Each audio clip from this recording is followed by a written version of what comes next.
Reka tubasuze inshuti bakunzi ba Elise News twikaze ku biganiro byacu amakuru yacu mwese mudukurikiye muri bimwe bice bitandukanye haba hano mu Rwanda ndetse no hanze y'imbibi z'u Rwanda. Nta kindi tubasaba uretse gukomeza gukora subscribe, like na share kugira ngo ibiganiro byose tubategurira bijye bihita bibageraho uwo mwanya. Ngiye kuri micro ya Elise News ndi Manirari Jacques.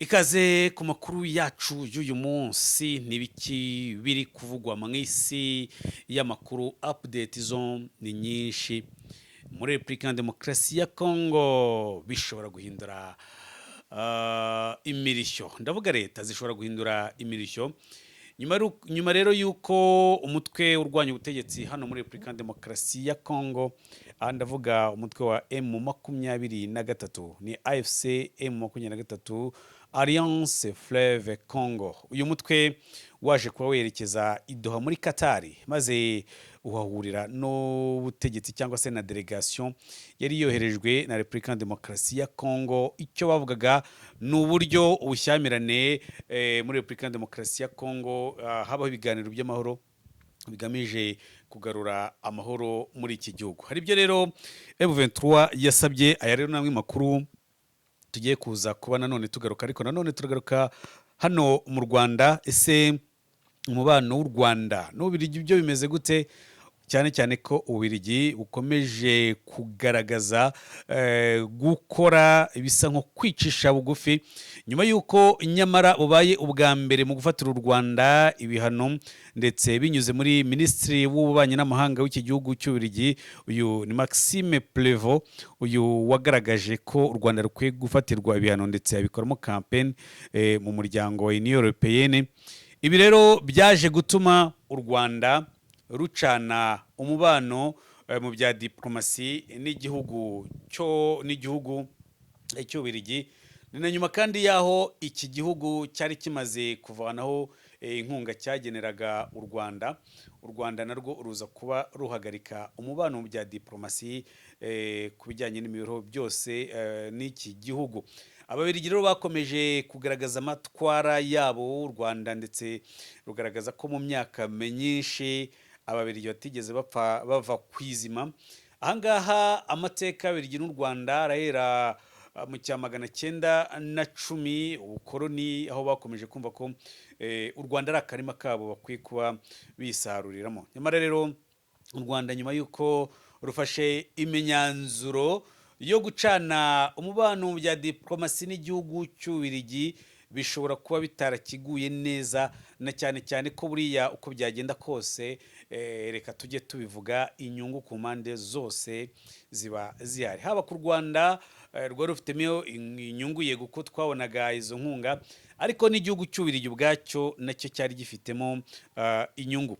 Urugero twatanga naho ku munsi w'ejo binyuze muri Minisiteri y'Uburezi hano mu Rwanda, ndavuga Mineduc, yaje kuba isaba amashuri cyangwa se ishuri ry'Ababiligi riri hano mu Rwanda ni Ecole Belge ko guhera mu kwa 9 nabwo ishuri ubwaryo ryahagaritswe nk'uko byagiye bitangazwa, ahubwo nuko guhera mu kwezi kwa 9 leta y'u Rwanda cyangwa se Minisiteri y'Uburezi mu Rwanda yasabye ko iri shuri ryahagarika kwigisha amasomo agendanye na programme y'Ababiligi. Ni nyuma kandi yaho n'ubundi ikigo cy'igihugu cy'imiyoborere myiza RGB nacyo cyari gerutse gusora amatangazo kivuga ko cyamaganye cyangwa se gisaba imiryango isigaye isanzwe ikorana n'Ababiligi, haba ku ruhande rwa leta, imiryango itegamiye kuri leta, guhagarika ibikorwa byose bakorana, yewe harimo n'inkunga. Amakuru ya Elise News rero n'ubundi tuzayo ni menshi cyane, tugiye kuza tubasesengurira. Nk'uko nari mbabwiyeho, ni ku ruhande rw'u Rwanda muri Republika Demokarasi ya Congo. Joseph Kabila yanyuze mu burasirazuba bwa Republika Demokarasi ya Congo. Uyu yayoboye iki gihugu imyaka 19 yose, ariko yaje kuba noneho ku mugaragaro atangaza, yavuze ati nyuma y'imyaka 6 ncecetse navuga bibaye byiza ko mfashe uyu mwanya mwiza kugira ngo ntangarize isi yose ko nsubiye muri Repubulika ya Demokarasi ya Kongo, kandi ngiye kwifatanya n'umutwe wa AFC M23. Ngiye kwifatanya n'umutwe wa AFC M23 kubera ko uyu mutwe ufite gahunda, twavuga ko ari gahunda zifatika kuri politike y'abakongomani. Ibi rero nibyo tugiye kugarukaho mu kiganiro cyacu. Ese byagenze gute kugira ngo Joseph Kabila umaze iminsi avugwa n'abatari bake hano mu burasirazuba bwa Repubulika ya Demokarasi ya Kongo, ubutegetsi bwa Antoine Felix Tshisekedi bwagiye bugaragaza kenshi ko umwanzi wa Repubulika ya Demokarasi ya Kongo na Joseph Kabila nawe arimo.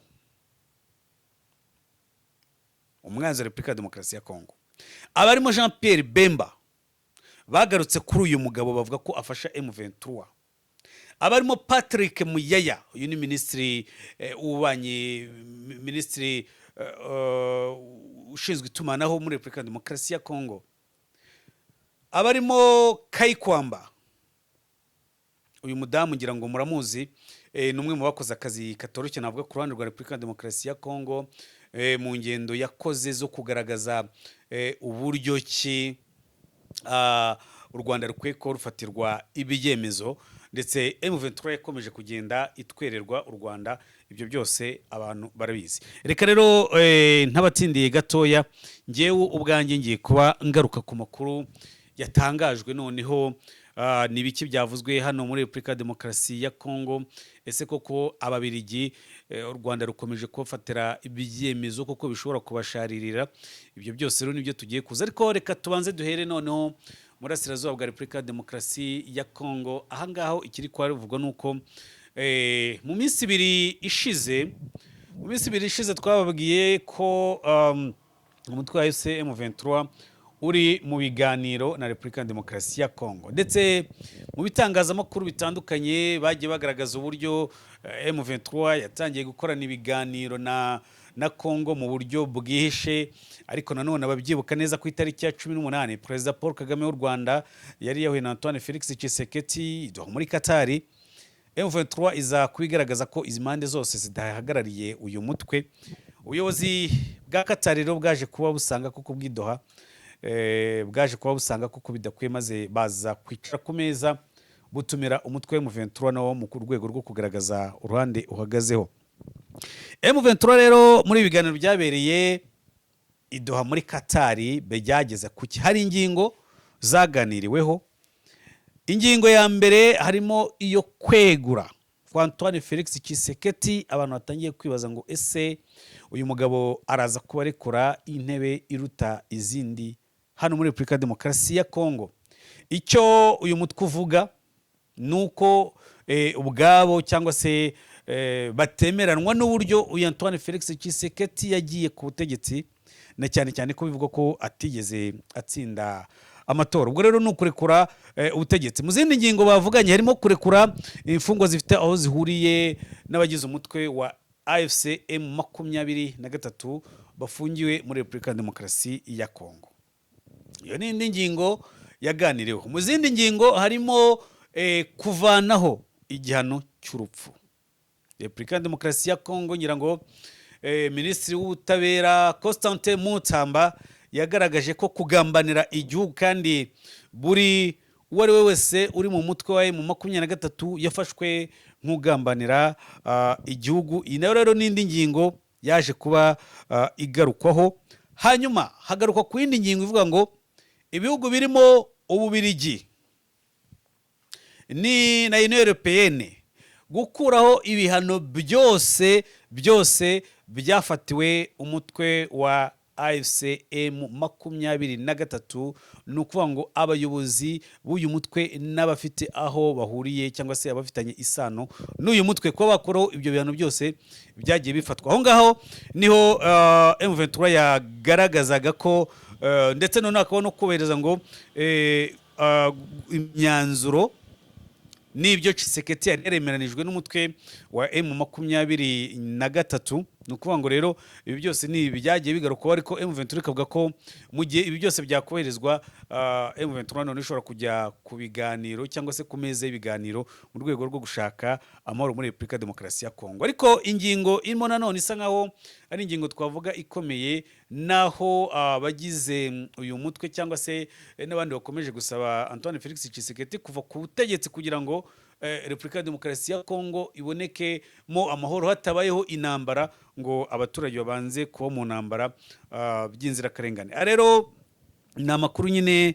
yagiye avugwa mu burasirazuba bwa Repubulika Demokarasi ya Kongo. Benshi bibazaga ngo ese koko Qatar M23 yemeye kuganira, cyangwa se DRC Repubulika Demokarasi ya Kongo yemeye kuganira n'umutwe wa M23. Ibiganiro rero byabayeho, ndetse imyanzuro yafashwe ni iyi ngiyi, ndetse ariko nanone gatoya hakabamo undi mwanzuro uvuga ngo kubahiriza uburenganzira bw'abakoresha ururimi rw'ikinyarwanda. Kubahiriza uburenganzira bw'abakoresha ururimi rw'ikinyarwanda, iyi nayo ni indi ngingo. Ni ukuvuga ngo ni abakongomani bakoresha ururimi rw'ikinyarwanda. Ibyo byose rero, ndetse no guhangana n'imitwe yitwaje intwaro, no kureka gukorana byeruye n'umutwe wa FDLR wakoze jenoside, wasize ukoze jenoside yakorewe abatutsi mu 1994 hano mu Rwanda. Ngayo nguko rero hakibazwa ngo ese Antoine Felix Tshisekedi araza kuba yemera kurekura ubutegetsi kugira ngo muri Repubulika Demokarasi ya Kongo haboneke amahoro. Ni ikiri kwibazwa. Hanyuma rero tukiri hano mu burasirazuba bwa Repubulika Demokarasi ya Kongo, niyo mpamvu twavuze ko izi nkuru ziri update, ni inkuru inshyashya ariko bitaza noneho kuba byoroha. Birashingirwa kuki Joseph Kabila yayoboye Repubulika Demokarasi ya Kongo mu gihe cy'imyaka 19. Uyu ari mu bantu bari nimero 1 cyangwa se nimero ya mbere mu ubutegetsi bwa Felix Tshisekedi, buvuga ko ari umwanzi, ndetse bikanavuga ko ari we muterankunga mukuru wa AFC M23. Joseph Kabila rero perezida wa Repubulika Demokarasi ya Kongo, akaba yari nyine muri ibi bihe cyangwa se muri ino minsi byavuga ko yari atuye muri Afurika y'Epfo kuva mu Kuboza 2023. Yatangaje ko agiye gusubira mu gihugu cye anyuze mu gice cy'uburasirazuba bw'icyo gihugu. Ibi Kabila yabyemereye ikinyamakuru Jeune Afrique ku itariki ya 8, ati nyuma y'imyaka 6 yo gutuza burundu umwaka w'ubuhunzi, ndetse ishingiye ku kibazo cy'umutekano muke gikomeje kugaragara mu burasirazuba bwa Repubulika Demokarasi ya Kongo, natinze niyemeje kongera gusubira mu gihugu cyanjye. Ni umwanzuro watunguye isi. Abantu baravuga ati ese Joseph Kabila ugiye kwifatanya na AFC M23 ya Corneille Nangaa na Bertrand Bisimwa, biraza kugenda gute? Aho Kongo ntiyashobora kuza kugaragaramo ikindi kibazo abantu wenda batanakekaga ko cyagaragaramo. Kabila rero yatangaje ko azasubira muri Repubulika Demokarasi ya Kongo anyuze mu burasirazuba bw'iki gihugu, kuko hari ibyago nyine mu rugo. Yahise mu rugo avuga ko mu rugo nyine hari ibyago, gusa ntiyasobanuye niba azanyura mu ntara ya Katanga cyangwa niba azanyura mu bice bigenzurwa n'ihuriro rya FC M23. Ariko icyo yavuze ni uko azasubirayo. Guverineri w'intara ya Kivu y'Amajyaruguru ni Manzi yaje no kubatangaza anyuze ubutumwa kuri Twitter avuga ko kugaruka kwa Joseph Kabila mu rugo muri Repubulika Demokarasi ya Kongo ari ikintu gishimishije, ndetse anagaragariza isi yose ko umujyi wa Goma ari umujyi utuje, noneho ari ahantu abakongomani bashobora kuba bari bakumva ko bafite ituze. N'amakuru rero nyine yagiye avugwa ko ibi byose bishoboka. Ariko dusubiye inyuma gatoya mu Kuboza, Kabila yahuye na Moise Katumbi na Claude Lubaya, bamwe mu batavuga rumwe n'ubutegetsi bwa Kinshasa, bahurira i Addis Abeba muri Ethiopia hari muri Gashyantare ndetse no muri Gashyantare 2025. Rero baciye akagozi k'imyaka 6 yamaze tumvikana yandika muri Suntime agaruka ku mwihariko ku bibazo by'umutekano n'ibibazo by'imiyoborere mike cyangwa se imiyoborere itameze neza hano muri iki gihugu. Ngira ngo uyu nguyu ni nyakubahwa uyu nguyu waganira Moise Katumbi, ni perezida wa DSMP Motema Pembe, ikipe ikunzwe cyane hariya. Imyaka rero yaramaze igihe atavugana na Joseph Kabila, ariko baje kuba bihuza nyine bongera kuganira inshuro rero nyinshi. Kabila yagiye yumvikana anenga wamusimbuye Antoine Felix Tshisekedi, amushinja ko ari we nyirabayazana ibibazo biri mu burasirazuba bwa Repubulika ya Demokarasi ya Kongo. Kabila kandi tarasubira muri RDC kuva mu mwaka wa 2003 nyine yari yavuye muri iki gihugu, yakwepaga amatora muri rusange, yangaga ibibazo byo kwivanga amatora ndetse no kugaragara amatora. Yongeye rero kugaragara muri Mutarama 2024 muri Afurika y'Epfo nyine mu mujyi wa Johannesburg. Rero muri Werurwe Kabila yatangaje ko byabaye ngombwa ko agomba guhagarika amasomo ye, n'amasomo nyine yari ari kwiga hariya mu gihugu cya Afurika y'Epfo. Yaje kubatangaza ko abaye ahagaritse amasomo ndetse akaba yiteguye gukurikirana ibibazo biri muri Repubulika ya Demokarasi ya Kongo. Ni mu gihe Minisitiri w'Ububanyi n'Amahanga wa Repubulika ya Demokarasi ya Kongo Teresa Kayikwamba Wegena aherutse gutangaza ko ubutegetsi bw'igihugu cyabo budakeneye umusanzu wa Joseph Kabila mu gukemura ikibazo cy'umutekano muke mu burasirazuba bw'igihugu cyabo. Abantu bakavuga ngo intambara zo muri Kongo zizahagarara. Nicyo kibazo kiri kwibazwa. Iyi rero ni Ilis News mukomeje gukurikira, tubabwira ngo mukomeze mugume ku murongo mugari kugira ngo mukurikire amakuru avugwa mu biyaga bigari mu muryango wa Afurika y'Iburasirazuba, by'umwihariko hagati y'u Rwanda na Repubulika ya Demokarasi ya Kongo. Reka tugaruke nanone tubabwira ngo ese umubano w'u Rwanda n'igihugu cy'Ububiligi wifashe gute nyuma y'uko ibice bitandukanye mu gihugu cy'Ububiligi cyangwa se mu gihugu cy'Ububiligi muri rusange bari bavuze ko batazibuka jenoside yakorewe Abatutsi, ariko hari ibice bimwe nka Bruxelles baributse. Hari indi mijyi yari yatangaje ko itazibuka, ariko noneho binyuze muri Minisitiri w'Ububanyi n'Amahanga nk'uko nabivuze Maxime Prevot, akaba yaje kuvuga ko Ububiligi buzakomeza kwita no guhangana n'abakana bagapfobya jenoside yakorewe Abatutsi. Abantu batangiye kuba rero ngo Ububiligi aya ni amayeri bari kwicisha bugufi, nyuma y'uko bafashe ibihano, nyuma y'uko binyuze muri Maxime Prevot yabasha kujya mu bihugu bitandukanye, ajya muri Union Européenne mu rwego rwo gusabira u Rwanda ibihano. Reka tuze tunarebe nanone u Rwanda ku byemezo ruherutse gufata rwo guhagarika umubano warwo n'igihugu cy'Ububiligi. Ubu ngubu bihagaze gute?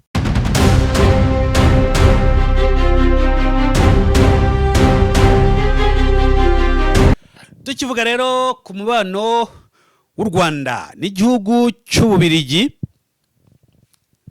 ndagira ngo mbabwire ko ku munsi w'ejo aribwo inkuru zagiye hanze, aho Minisiteri y'Uburezi hano mu Rwanda yaje kuba yandikira ishuri ry'Ababiligi riri hano mu Rwanda. Iri ni ishuri rya Ecole Belge, babasaba ko guhera mu kwezi kwa 9 iri shuri ryahindura porogaramu, bakareka gukomeza kugendera cyangwa se kwigisha amasomo bigendanye na porogaramu zo mu gihugu cy'Ububiligi. Ububiligi nabwo muri no minsi bumaze iminsi bugaragaza gucisha make, ariko nubwo Ububiligi busa n'uburi gucisha make, ibi babikoze mu gihe amazi asa nkaho yamaze kurenga inkombe. Niyo mpamvu rero hari n'imijyi myinshi yari yanze kwibuka, ariko bikaza gutungurana Ababiligi batangiye kwibuka jenoside yakorewe Abatutsi mu 1994.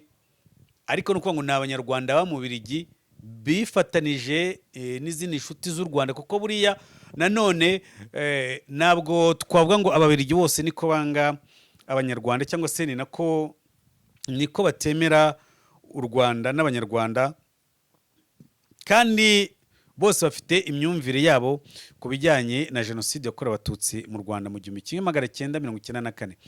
Abahuje rero n'u Rwanda mu kwemera ko u Rwanda mu Rwanda habaye jenoside yakorewe ubwoko bw'abatutsi mu 1994 baributse. U Rwanda rero kandi rwagaragarije igihugu cy'Ububiligi ko rutazakomeza kuba insina ngufi cyangwa se ngo rube igitambo cy'amahanga kubera amabuye y'agaciro ari ku butaka bwa Repubulika ya Demokarasi ya Kongo. Impamvu ngarutse kuri izi ngingo, ababizi neza bazi ibyemezo igihugu cy'Ububiligi cyafatiye u Rwanda, harimo kurufatira ibihano, harimo kurusabira ibihano.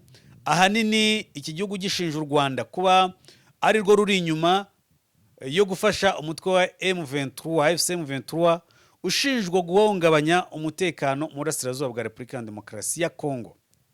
Ibi birego byose u Rwanda rushinjwa rwarabihakanye.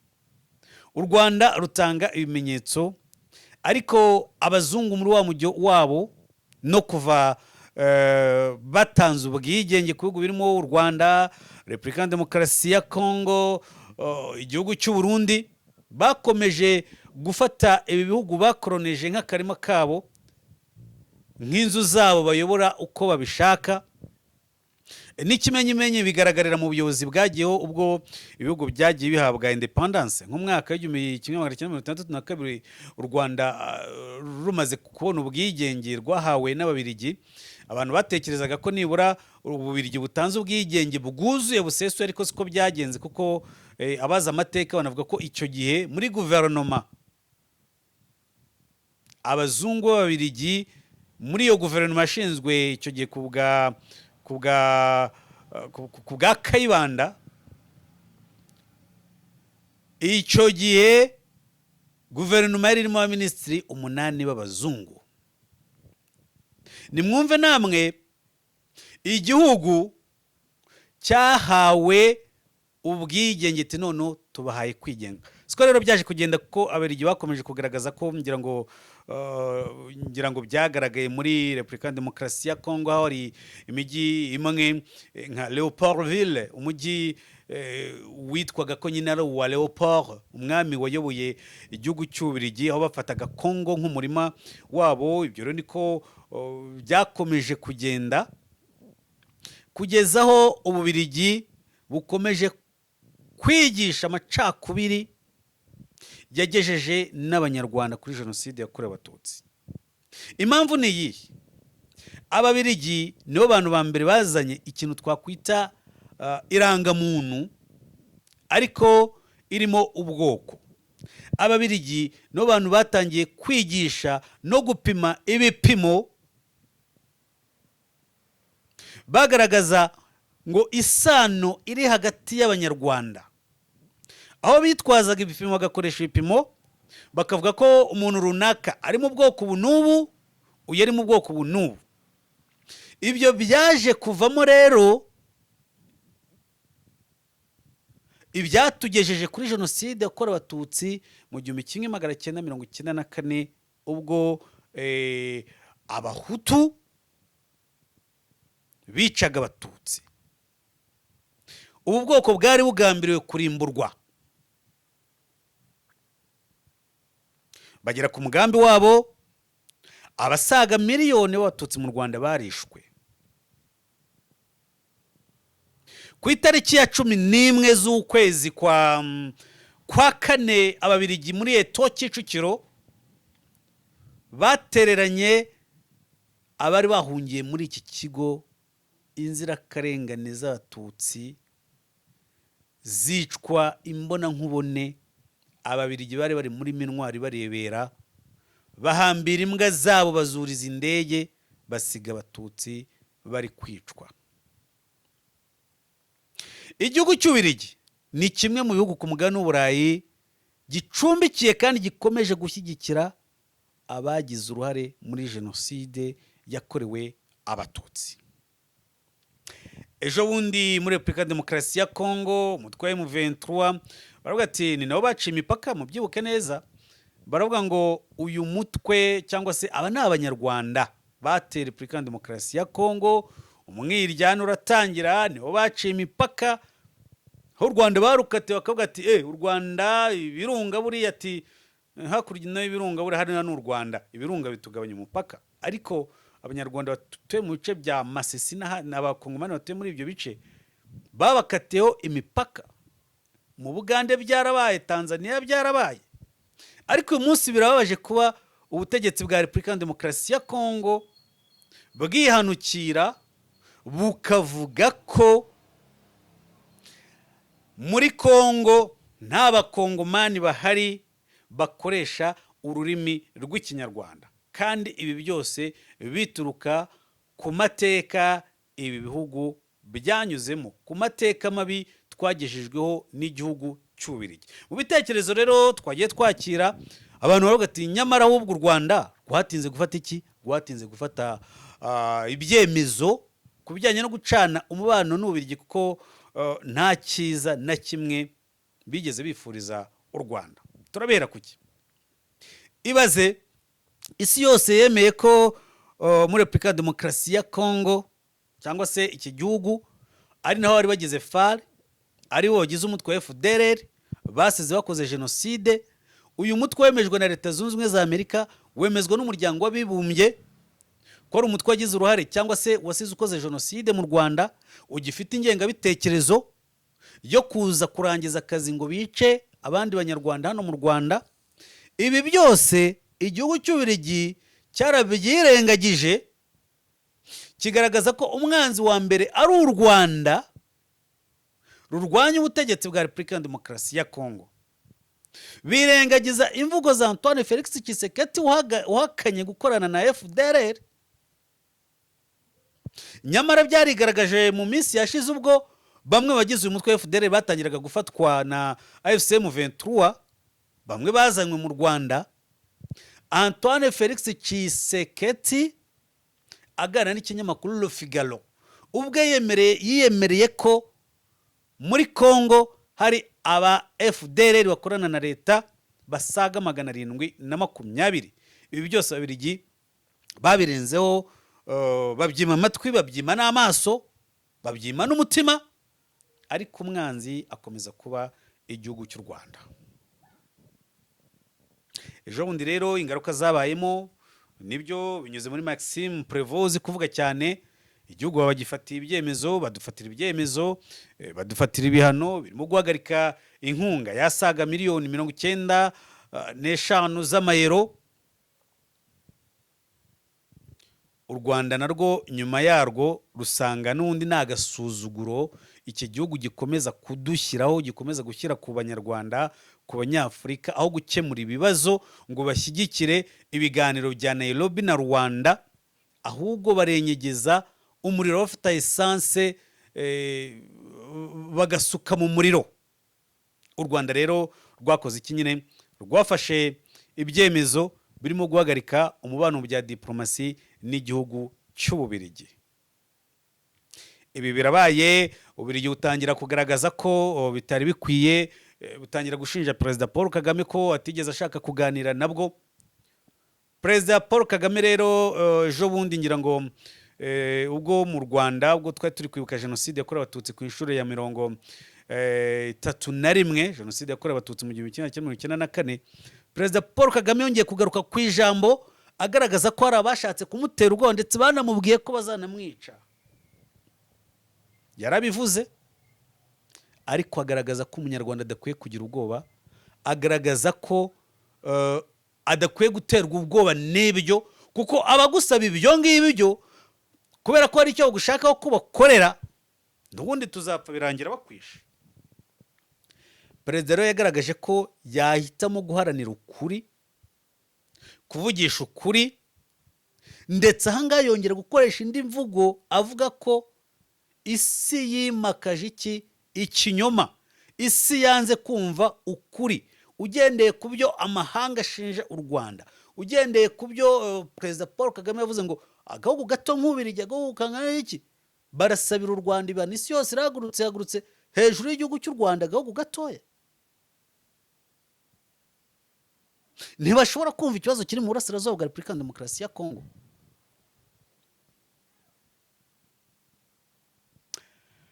ibyo rero nyine ingaruka mu bya diplomasi. RGB, ikigo cy'igihugu gishinzwe imiyoborere myiza, nacyo cyaje kuba gisohora amatangazo mu minsi ishize kigaragaza ko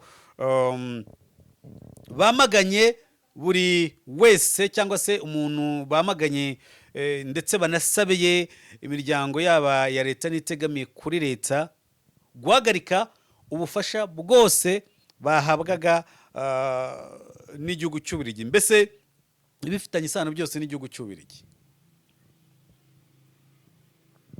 Ububiligi butangira kuvuga ko ibyo bitari bikwiye kugenda gutyo, ariko u Rwanda rukomeza kugaragaza cyangwa se binyuze muri Ambasaderi Olivier Nduhungirehe agaragaza ko n'ubundi izo nkunga zazaga, ariko aho kujya umuntu aguhore aguha inkunga zigutukira, abanyarwanda bakwiye guhitamo gutangira kwigira, kuko igihe cy'inkunga isaha n'isaha igikorwa Ababiligi bagaragaje cyagaragaje ko isaha n'isaha batanga inkunga bashobora kuzihagarika. Utarafashe ingamba rero z'uburyo ugomba kwitwara ushobora guhura n'ikibazo. Abanyarwanda bavuga ngo umunyarwanda arigera yakwibura akagira ute agapfa. Abanyarwanda rero turi kwigishwa kwigira, turi kwigishwa kwanga agasuzuguro.